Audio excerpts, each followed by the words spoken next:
고린도후서 12장 7절에서 10절 말씀. 고린도후서 12장 7절에서 10절. 우리 같이 합독하겠습니다. 제가 한 절, 여러분 한 절. 7절에서 여러 계시를 받은 것이 지극히 크므로 너무 자만하지 않게 하시려고 내 육체의 가시 곧 사탄의 사자를 주셨으니 이는 나를 쳐서 너무 자만하지 않게 하려 하심이라.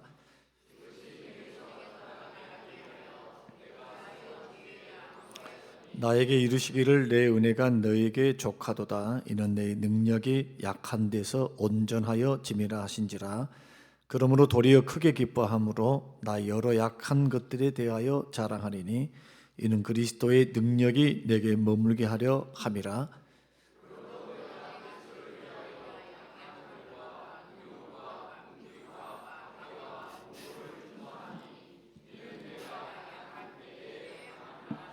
아멘. 한번 따라서 한번 해보겠습니다. 삶의 고통을 나의 강함으로 삼겠습니다.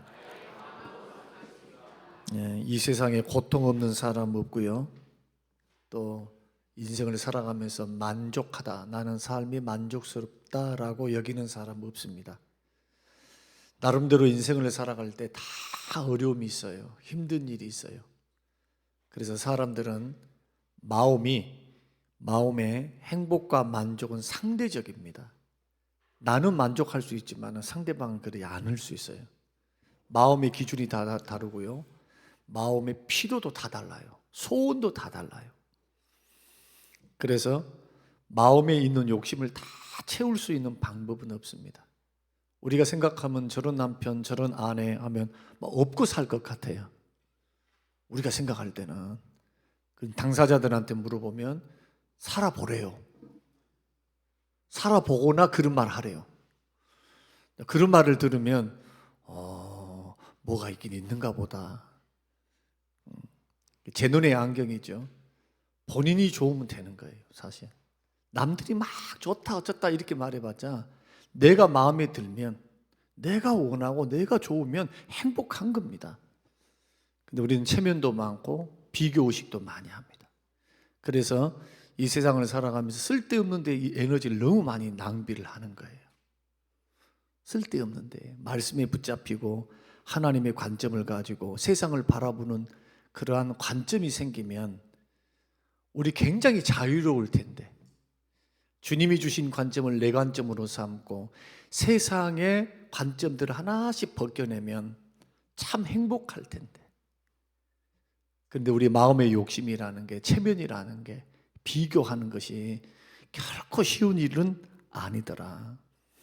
좀 살아보면 사실은 아무것도 아닌데 왜 그렇게 고민을 하고 괴로워하고 힘들어했는지 지내보면 아무것도 아니에요, 사실. 그래서 이러한 삶, 만족스럽지 못하고 삶에 어려움이 있고 물질과 또 건강의 어려움 속에서 고난을 받게 되면 많은 사람들은 좌절하고 낙심하고 막 원망 불평도 하지만 막 힘을 잃어버려요. 소망도 없고 인생 재미도 하나도 없어요. 근데 영적으로 건강한 사람들, 성숙한 사람들은 고난이 찾아오면 적어도 4가지로 생각을 합니다. 첫째는 이 실패나 고난과 어려움은 일시적인 거다. 지나가는 것이다. 일시적이다. 왜 일시적이냐? 나의 인생을 붙드시고 고난조차도 주의 손에 붙들려 있기 때문에 일시적이에요. 끝까지 고통받고 죽어라. 주님 그러시는 야비하시고 무자비하신 분은 절대로 아닙니다. 그래서 실패를 또 고난을 일시적인 시련으로 받아들이기 때문에 나는 저주받았다, 나는 심판받았다 이렇게 생각을 안 하는 거죠. 여기에는 하나님의 선한 뜻이 있으리라 이렇게 믿어지는 겁니다. 하나님이 선한 계획이 있으시겠지. 선하신 하나님을 바라보는 겁니다. 둘째로는 그 실패, 그 고난, 그 어려움을 통해서 자기 변화를 추구합니다. 실패의 원인과 책임을 남에게 떠넘기거나 환경 탓하거나 부모 탓하지 않는다는 거예요.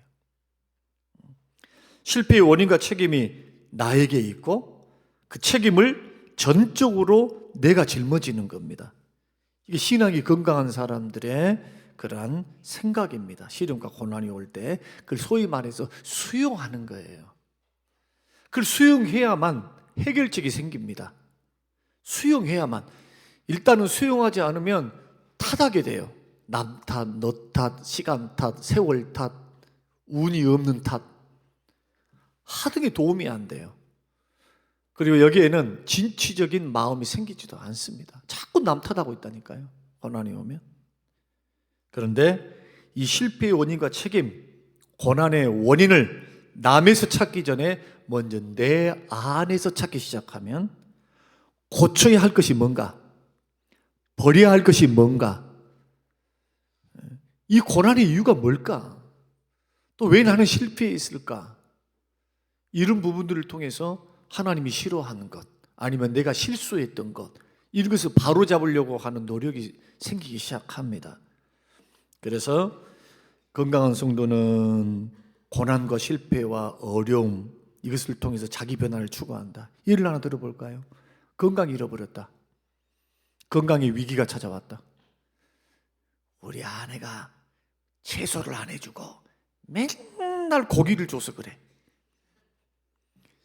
좀 어떤 집을 갔더니 막 야채도 갈아주고, 사실 이 말은 내 말이에요. 지금 내 마음에 있는 말이죠. 야채도 오색 야채 해가지고 다 그런 녹즙 딱 내가지고. 여러분 녹즙 좋아하지 마세요. 녹즙도 건더기가 있어야 돼요. 이게 섬유질이니까. 그렇게 해서 녹즙이 아니라 갈아서 먹는 건 좋지만, 녹즙으로 하게 되면은 여러분 누가 의사 선생님 나와서 그것을 뭐 당을 많이 올리고 그 다음에 뭐라더라 하여튼 영양적인 면에 봐서 손해 볼 게 너무 많다고 또 그런 말을 건강 정보에서 그러더라고요. 그러니까 일단 질병이 걸렸다, 아팠다 그러면은 이것을 자기의 잘못, 자기의 원인, 자기의 부족으로 여기는 사람들은 만회하려고 할 거라는 거예요. 아, 내가 이 부분에 내가 게을렀구나. 내가 기도만 열심히 하고 내가 그냥 말씀만 많이 받지 운동은 안 했구나. 몸이 성전인데 이 성전된 몸을 거룩히 여기고 건강할 때 건강을 지켜야 될 텐데 그러지 못한 그러한 잘못, 이것을 꼭 남 탓하거나 하나님 탓하면 안 된다 이거예요. 이게 건강한 사람들은 자기 변화를 추구해요. 자기 책임으로 돌리니까. 그렇게 해서 열심히 일을 해서 열심히 운동하고 규칙적인 생활에서 건강해진 사람 얼마나 많습니까? 세 번째로는 실패 속에서 많은 것을 배우고 얻습니다. 그래서 고난은, 인생의 고난은 위대한 스승입니다. 위대한 스승이에요. 돈을 잃고 지혜를 얻는 사람도 있어요. 돈을 잃고 난 후에 인생에 있어서 뭐가 행복일까? 어떻게 사는 게 정말로 만족한 삶일까? 행복한 삶일까? 그때 깨달은 사람이 있어요. 사업을 잃고 친구를 얻는 사람도 있어요. 사업하기 바빠가지고 막 친구고 뭐고 가정이고 팽개쳤던 사람들이 사업이 잘 안 돼요. 할 일이 없어. 할 일이.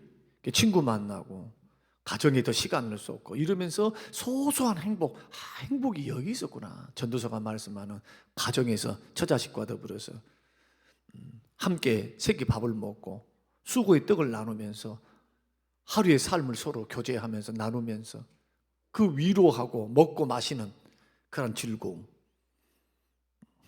지위를 잃고 겸손을 배웁니다.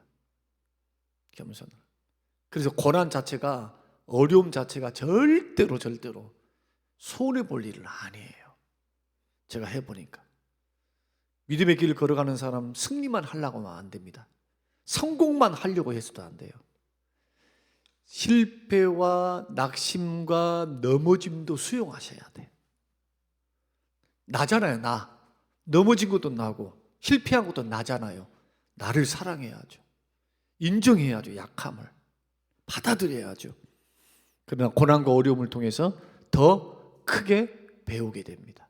이런 부분들은 저와 여러분들이 믿음의 길을 걸어갈 때 건강한 사고, 건강한 가치관을 갖고 있는 사람들은 이렇게 생각한다는 겁니다. 그리고 건강한 신앙을 갖고 있는 사람들은 실패 후에 네 번째, 주어질 하나님의 축복을 믿습니다. 실패는 실패로 끝나지 않는다. 고난은 고난으로 끝나지 않는다.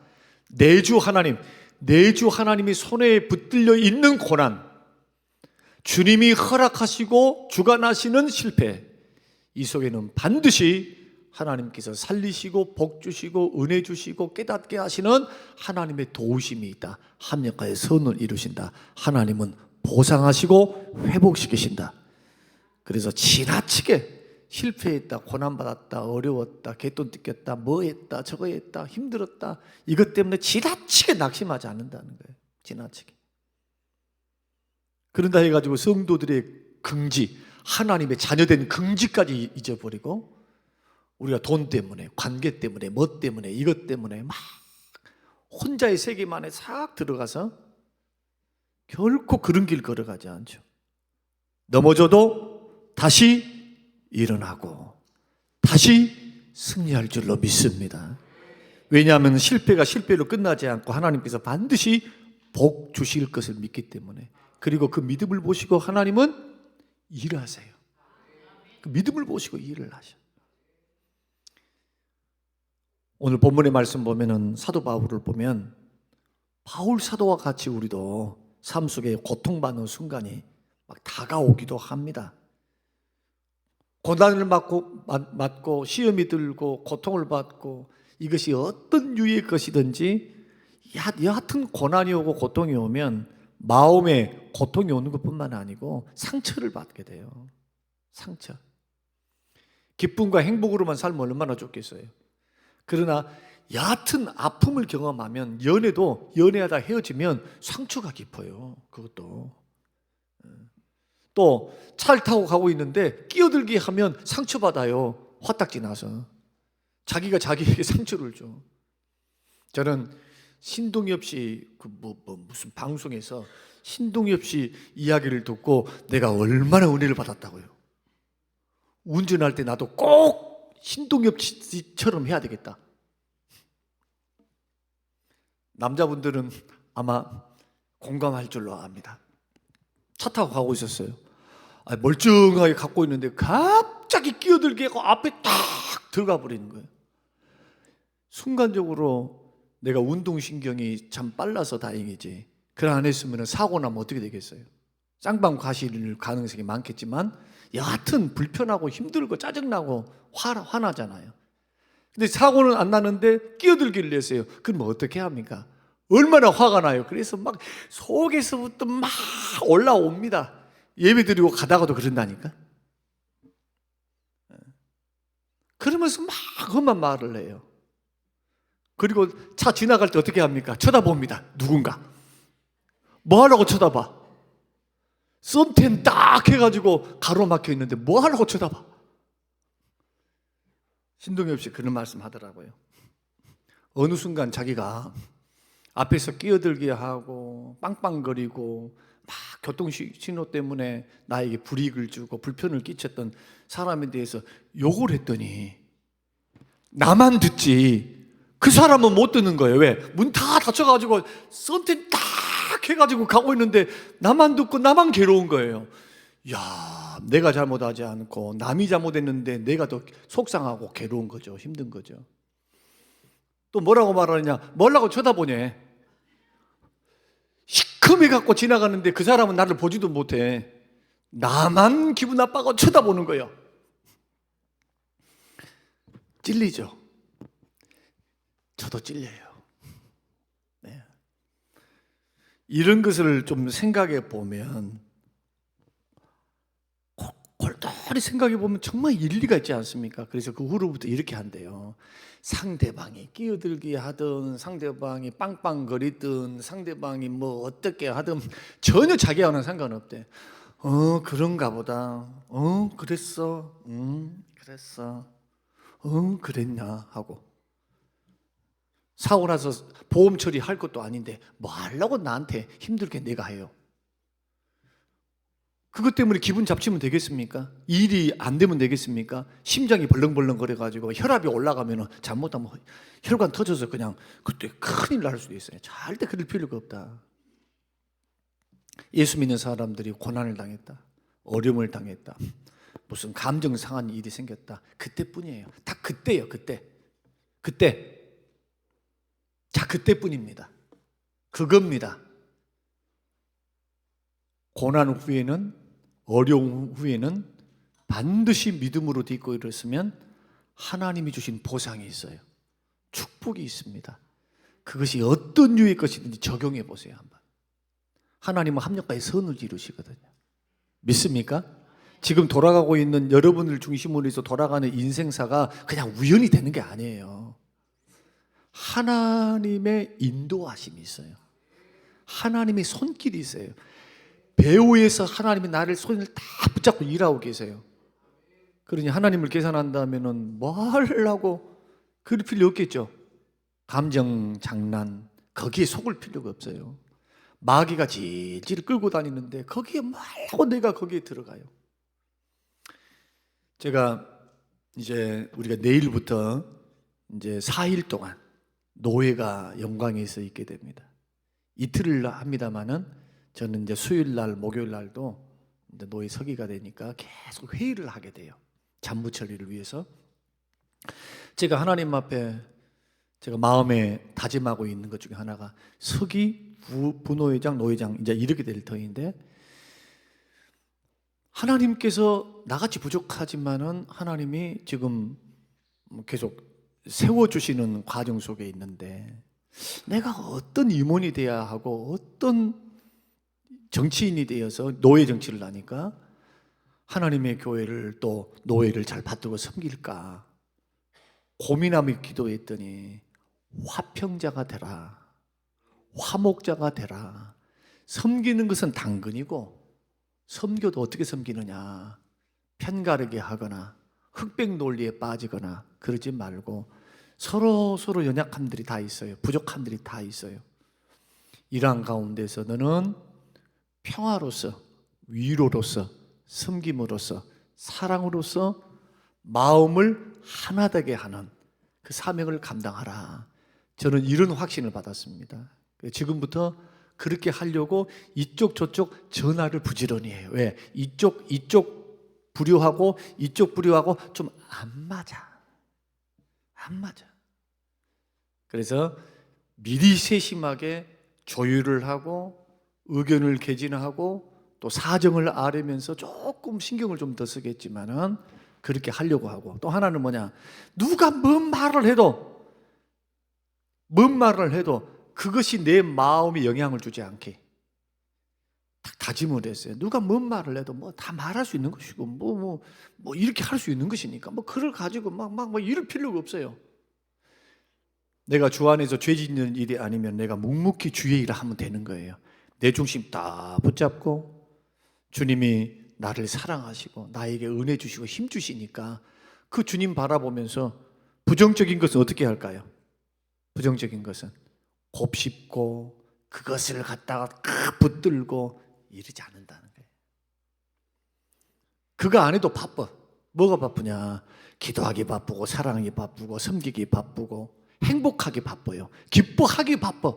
주님은 항상 기뻐라 했으니까 기쁨을 쉬면 되겠어요? 범사에 감사하라 했으니까 감사를 쉬면 되겠어요? 범사에 감사인데 거기에 원망 불평이나 부정적인 생각이나 마음이 끼어들 공간이 없어요. 사실 힘들지만 훈련을 해야 한다. 그러면 이런 고난과 시험을 우리가 만났을 때 마음의 고통과 상처가 생기는데, 이럴 때 마음의 고통과 고난을 이겨서 내 약점이, 나의 부족이 강함이 되게 하기 위해서 우리가 어떻게 해야 하는가? 첫 번째는 한번 따라서 해보십시다. 같이 한번 첫 번째 한번 자 시작. 부정적인 생각과 말에 흔들리지 말고 약속의 말씀을 붙잡으라. 할렐루야. 따라서 해봅시다. 부정적인 생각과 말에 흔들리지 마십시오. 약속의 말씀을 붙잡으십시오. 얼마나 좋아요. 훈련해 보라니까요. 훈련. 근데 훈련 잘 안 되죠. 왜 그런가 하면 다른 쪽으로 발달되어 있으니까 훈련이 잘 안 돼요. 굉장한 훈련 하셔야 됩니다. 생각 훈련, 마음 훈련. 이게 경건 훈련입니다. 9절 보십시오. 나에게 이르시기를 내 은혜가 너에게 족하도다. 이는 내 능력이 약한 데서 온전하여 짐이라 하신지라. 그러므로 도리어 뭐하느냐? 크게 기뻐함으로 나의 여러 약한 것들에 대해 자랑한대요. 하나님 응답해 주세요. 응답해 주세요. 육체의 가시를, 사단의 가시를 하나님 없애 주세요. 없애 주세요. 3번이나 하나님 앞에 부르짖고 기도했어요. 3번 기도하고 났더니 하나님의 응답이, 야야 그거 가지고 살아라. 은혜가 족하다. 너 은혜 받은 사람이야. 너 그것까지 있으면 안 돼. 그것까지 있으면, 그것까지 내가 해줘버리면 교만해져, 넘어져. 이것은 하나님이 하신 말씀이 아니고 사도 바울의 해석이에요. 할렐루야. 사도 바울이 자기의 해석이에요. 해석.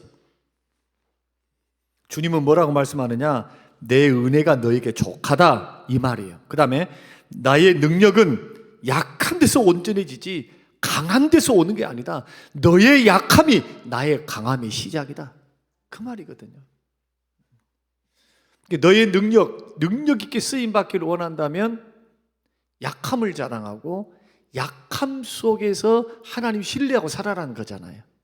하나님 의지하고. 결코 하나님께서 기도를 들어주시지 않으니까, 고쳐주시지 않으니까 절망하고 좌절하면서 내가 전 세계를 몇 번 돌아다니면서 내가 장가도 안 가고 내가 복음을 증거하며 살았는데 하나님 이러실 수 있나요? 하나님 나를 사랑하시지 않는 것 같아요. 이런 식으로 못난 생각 안 하고 부정적인 생각 안 합니다. 도리어 뭐라고 말씀하느냐? 도리어 9절 말씀에 크게 기뻐함으로 10절에도 기뻐하노니 자신의 고통을 뭘로 받아들이냐? 기쁨으로 받아들였습니다. 기쁨으로 받아들였어요. 이것이 어떻게 가능했을까? 우리는 고통스러운 사건, 자존심 상하는 거, 막 감정이 상했을 때 부정적인 생각에 지배를 당할 수가 있어요. 쓸데없는 생각이라니까요. 대부분 생각을 자기가 키우는 거예요. 아무것도 아니에요. 아무것도. 그냥 뭐 거기에 무슨 뭐 의미가 있고 무슨 뜻이 있고 그러면 좋은데 전혀 그렇지 않아요. 까놓고 보면은, 한번 펼쳐놓고 보면 아무것도 아니에요. 이것이 무슨 돈 손해본 것도 아니고 사업이 망한 것도 아니고 자존심 좀 상했던 그거예요. 근데 그것도 상한 것도 아니에요. 그거예요. 아무것도 아닌데 고난당하고 고통당하고 어려움당했다, 자기가 긁어 부숨을 만드는 거다. 그래서 예수 믿는 믿음의 사람들은요, 그래서 언제나 긍정적인 믿음을 갖되 생각을 무한 긍정하셔야 돼요. 예수 안에서 무한 긍정을 해도 사라져요. 절대로 지혜 없이 못 사는 게 아니라 사라져요. 한번 여러분의 마음을 한번 들여다보시기 바랍니다. 주님이 주신 평강이 여러분 마음을 주장하고 있는지, 아니면 너무 혼란스러운지. 어떠신가요? 옆에 계신 분들에게 한번 쳐다보면서 이렇게 인사하십니다. 당신은 평안 중입니까? 시험 중입니까? 시작.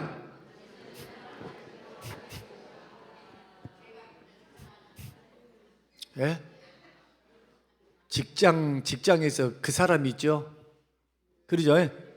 그 사람만 없으면 좋겠어요. 정말 그 사람만 없으면. 그래도 곰곰이 생각해 봐야 돼요. 부정적인 생각, 절대로 고난을 우리는 긍정적으로 받아들여야 돼요. 자꾸. 이런 사람들은 얼굴도 밝고 마음도 밝아지고 행복해져요. 여러분 생각만 조금만 바꿔보세요. 얼마나 행복한지. 힘들고 어려운 생각만 하지 마세요. 조금 자존심 상하고 누가 끼어들게 해서 괴로웠어요. 그것 잘 때도 악몽으로 나타난 사람은 병적이에요. 절대로 그러지 마세요. 일을 들뜨 가면서 자. 그러지 마시고 좋은 일을 자꾸 생각하세요. 하나님 은혜 주셨던 것들, 감사로 주셨던 것들을 자꾸 떠올리셔야 돼. 좋은 기억들을 자꾸. 이것은 훈련이에요. 훈련. 하나님의 은혜로 주셨던 것, 오늘 감사했던 조건이 뭔지, 하나님 무엇을 나에게 은혜를 주셨는지 자꾸 그것을 묵상해야 돼요. 그걸 부정적인 생각과 말이 흔들리지 말고 약속의 말씀을 붙들라. 내 능력이 약한 데서 온전하여짐이니라. 이 말씀 딱 붙으니까 해석이 어떻게 되느냐. 고난의 두 번째, 마지막으로 고난에 대한 해석을 잘해야 돼요. 말씀 붙들면서 모든 상황, 고통스러운 상황 속에서 말씀을 붙들면서 해석을 해야 된다. 한번 따라서 해보십시다. 고난에 대한 해석을 말씀 중심으로 해내십시오. 10절, 그러므로 내가 그리스도를 위하여 약한 것들과 능욕과 궁핍과 박해와 고난, 곤고를 기뻐하노니 이는 내가 약한 그때의 강함이니라. 다 하나님이 주셨다. 야야, 너 육체의 가시를 가지고 있지? 그 육체의 가시 네 거야. 너 감당해.